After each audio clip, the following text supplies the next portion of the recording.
कि हरियाणा में परिवर्तन करेंगे, बदलाव लाएंगे, अपनी सरकार बनाने का काम करेंगे। मैं 30 से ज्यादा विधानसभा क्षेत्रों में जाकर के आज हालात आपके पक्ष में है। 25 से 30 सीटें इंडियन नेशनल लोकदल पार्टी और बहुजन समाज पार्टी जीतनी जा रहा है। मैं प्रेस के साथियों से बताना चाहूंगा, इस हकीम की सीट के लिए जिन हिंदू और मुसलमान के बीच में खाई पैदा करके भाजपा कहीं अपना दाव लगाना चाहती थी, वो जमानत नहीं हो जा पाएगी अब की बात। जब हिंदू और मुसलमान के बीच विवाद खड़ा किया जा रहा था, दोनों धर्मों को लड़ाने का प्रयास हो रहा था, ये कांग्रेस के लोग उस पर भी राजनीति कर रहे थे। अगर खुल करके किसी ने दोनों पक्ष में खड़े होकर के मजबूती के साथ दोनों पक्षों का आपसी भाईचारा बनाने का काम किया, तो केवल इंडियन नेशनल लोकदल पार्टी थी जिसने खुल के कहा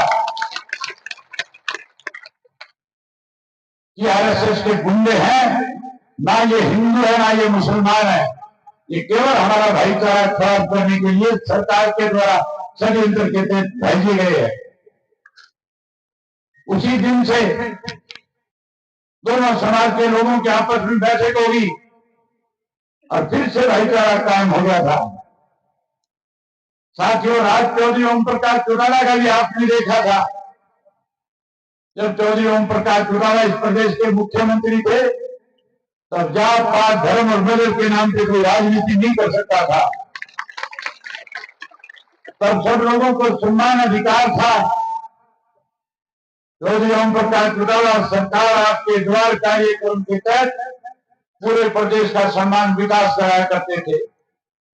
वहीं पढ़े लिखे नौजवान बच्चों को रोजगार और नौकरी प्रदान करते थे। गांव गांव में पीने के पानी का बंदोबस्त करने के लिए शुद्ध वाटर वर्क्स लगाने का काम किया। आपको पूरी बिजली मिले इसके लिए सब स्टेशन बनाए। आपके बच्चों को अच्छी शिक्षा मिले इसके लिए आपके गांव के स्कूल अपग्रेड करने का काम किया था। सरकार आपके द्वारा कार्यक्रम के तहत हर गांव के अंदर करोड़ों करोड़ों रुपए अनुदान के देकर के गांव का विकास कराया था। सिंचाई का पानी पूरा मिले इसके लिए नहरों का जाल बिछा दिया था। एक गांव से दूसरे गांव के कच्चे रास्ते जो थे उनको सड़कों में तब्दील करके हरियाणा प्रदेश में सड़कों का जाल बिछाया था। इन 20 साल में 10 साल में कांग्रेस के राज ने और 10 साल के बीजेपी के राज ने चौधरी ओम प्रकाश चौटाला के द्वारा कराए गए विकास के कामों के काई भी लगाने का काम नहीं किया। आज लोग परेशान है, दुखी है, कांग्रेस को भी सत्ता से दूर रखना चाहते हैं। आपका जो इलाका है मुझे अच्छी तरह से याद है। मैं एक 17वीं में आया हुआ था आपके गांव में और उसके अंदर कांग्रेस के लोग भी थे, भाजपा के लोग भी थे। ये इलाका सेम से ग्रस्त है। 17-18 गांव में सेम का पानी है, उसकी वजह से फसलें खराब है। हम उस 17वीं में सारे इकट्ठे हुए थे। मैंने उस 17वीं के अंदर भी ये बात रखी थी मुख्यमंत्री के सामने कि खट्टर साहब, ये हजारों लोग आज आपके सामने बैठे हैं। यहाँ की सबसे बड़ी समस्या सेम की है। आप प्रदेश के मुख्यमंत्री हो, आपकी जिम्मेवारी बनती है कि समय इन लोगों को सेम से निजात दिलाई जाए। हाँ, भर के गया था लेकिन सेम से निजात दिलाने का काम 1 इंच भी आगे नहीं बढ़ाया। मैं आज आपसे भरी सभा में कह करके जा रहा हूं, साथियों, आप सरकार बनाओ। पहले 6 महीने में आप तैयब हुसैन को, हिंसिका जी को जो बिचारा है, जो दो बड़ी मजबूती के साथ आपके बीच में लड़ाई लड़ी, सदैव आपकी सेवा करी और इसने हर सुख दुख में आपके शामिल होकर के न केवल आपसे सामाजिक रिश्ते बनाए बल्कि आपके हर सुख दुख में आपके साथ खड़ा होकर के अपनी जिम्मेदारी निभाने का काम किया। अब की बार एक एक वोट ऐनक के निशान पे लगा करके आप इसको जिता करके भेजो। आपकी सरकार बनेगी और आपकी सरकार बनने के बाद पहले 6 महीने के अंदर आपके स्वयं की समस्या से निजात दिलाने का काम मेरा जिम्मेवारी है। मैं उम्मीद करूंगा कि सब साथी मिलकर के अब की बार खुद की सरकार बनाएंगे और जहां सरकार बनाएंगे भाई ये कांग्रेसी अब आने वाले समय में मेरे खिलाफ एक प्रचार करेगी। मैं आपको खुल करके बता करके जाता हूं, कांग्रेसियों की टूण हिली हुई है। कांग्रेसी आपस में लड़ रहे हैं, एक दूसरे की कान खींच रहे हैं। ये उठा के बीजेपी के साथ मिलकर हरियाणा को खराब करना चाहता है, बर्बाद करना चाहता है। अब लोग चौधरी ओम प्रकाश चौटाला के राज को याद करते हैं।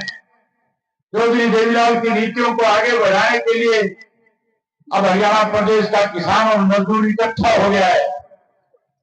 अगर किसान अन्नदाता बन सकता है, अगर मजदूर देश का निर्माता बन सकता है, तो फिर किसान और मजदूर इकट्ठा होकर के इस देश पे राज क्यों नहीं कर सकता। हम अच्छी गिनती है, हमारी संख्या बहुत बड़ी है, हमारे वोट की ताकत बहुत बड़ी है। हमें केवल इकट्ठा होने की जरूरत है। मैं उम्मीद करूंगा कि अब की बार किसान और मजदूर इकट्ठा होगा और हरियाणा से एक नई इबादत देखने का काम करेगा। हरियाणा में चौधरी देवीलाल और काशीराम के सपनों की सरकार बना करके देश को संदेश देगा कि अब इस देश में किसान और मजदूर राज करेगा।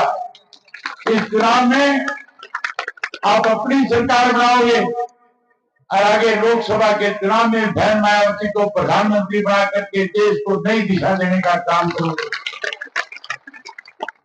वहीं साथियों, मजदूर किसान इकट्ठा होकर के अपना राज बनाएगा। मैं कह रहा था हुड्डा एंड पार्टी मेरे खिलाफ प्रचार करेगी, कहेगी कि अभय सिंह चुनाव जीतने के बाद भाजपा के साथ चला जाएगा। ये प्रचार बीजेपी कांग्रेस वाले कर रहे हैं कि नहीं कर रहे हैं? ये प्रचार खूब कर रहे हैं। मैं आपको एक जवाब बताता हूं। मैंने बहुत दफा हुड्डा को इस बात का चैलेंज दिया, तू मेरे सामने किसी सार्वजनिक मंच पे आ ताकि मैं लोगों के सामने तेरी असलियत, तेरी पोल खोल दूं। वो मिला हुआ है इस बात का लोगों के सामने, तो मेरे साथ बैठेगा तब पता लगेगा। साथियों, आप याद करो 2000 में जब 5 में हुड्डा की सरकार बनी, चौधरी ओम प्रकाश चौटाला के साथ एक षड्यंत्र के तहत चौधरी ओम प्रकाश चौटाला को 10 साल की कैद इस कांग्रेस पार्टी ने करवाई थी कि नहीं करवाई थी? चौधरी ओम प्रकाश चौटाला का कोई कसूर नहीं था। ना चौटाला साहब ने कोई डाके मारे थे, ना किसी का कत्ल किया था। 3206 गरीब घरों के बच्चों को जो जेबीटी पास थे, उनको नौकरी देने का काम किया था। वो बच्चे आज भी सीनियर हो गए, उनकी प्रमोशन होगी। कोर्ट की तरफ से कोई ऐसा आदेश नहीं हुआ कि इनको हटाया जाए, इनको गलत कराया जाए। कोर्ट कहती है बिल्कुल ठीक लगे हैं। जब ठीक लगे हैं तो चौटाला साहब ने क्या किया, कौन सा गुनाह किया था? लेकिन षड्यंत्र था, 10 साल की कैद होगी। अब हुड्डा एंड पार्टी को इस बात का बहुत बड़ा डर और भय है कि आने वाले समय में 8 तारीख के बाद जब हरियाणा में अभय सिंह चौटाला के नेतृत्व में नई सरकार का गठन होगा, जब गठन हो जाएगा तो तैने तो षड्यंत्र के तहत चौटाला साहब को 10 साल की कैद कराई। मैं उसकी इंक्वायरी कराऊंगा और उसको दोषी पाए जाने पे 10 नहीं 20 साल की कैद करवाऊंगा। ये जेल से डरा हुआ है। साथियों, मैं आपको एक बात कहकर के इजाजत दूंगा। 2014 के अंदर भारतीय जनता पार्टी की केंद्र में सरकार बन गई थी। 2013 में चौधरी ओम प्रकाश चौटाला को 10 साल की कैद हुई थी। मैं अपोजिशन लीडर था। मोदी जी से मेरे बहुत पुराने रिश्ते रहे थे। अगर मुझे बीजेपी के साथ जाना होता तो फिर चौधरी ओम प्रकाश चौटाला 10 साल कैद में नहीं रहते, फिर आपके बीच में रह करके आपकी लड़ाई लड़ते। चौधरी ओम प्रकाश चौटाला को जो पगड़ी आपने पहनाई, चौधरी ओम प्रकाश चौटाला ने हमेशा एक बात कही कि आपकी पहनाई पगड़ी किसी के दरबार में ले जाकर के नहीं रखूंगा। साथियों, आपकी जो पगड़ी थी, आपको जो सम्मान दिया था आपने, केवल और केवल इस बात के लिए 10 साल की कैद काट ली कि मैंने कोई गुनाह नहीं किया। मैंने मेरे सर पे जो हरियाणा के लोगों ने पगड़ी पहनाई है, मैं किसी के दरबार में जाकर के इस पगड़ी को रख करके जेल से बाहर आना नहीं चाहूंगा। मैं 10 साल की कैद काट लूंगा। उन्होंने आपके लिए कैद काटी। आज समय आ गया, जिन लोगों ने षड्यंत्र के तहत जेल पहुंचाया, जिन लोगों ने 10 साल कैद में रखा, उन दोनों को सबक सिखाओ, बदला लो। बदला लोगे नहीं लोगे तो बदला लेने के लिए लाठी बंदूक की जरूरत नहीं। केवल एक काम कर देना, 5 तारीख को एक एक मोड़ ऐनक के सामने का बटन दबा करके आपके इस अजीज को, आपके इस भाई को ज्यादा से ज्यादा वोटों से जिता देना। बदला अपने आप आ जाएगा। मन बहुत था, बहुत सारी बातें करूं, मजबूरी है, जाना है, इसलिए आपसे आखिरी बार फिर ये बात कह करके जाता हूं। साथियों, चूक मत कर देना। चौधरी देवीलाल की नीतियों की सरकार बनाना, अपना राज बनाना, यही बात कह करके आपसे इजाजत चाहता हूं। आप सबका बहुत धन्यवाद। जय हिंद, जय हरियाणा।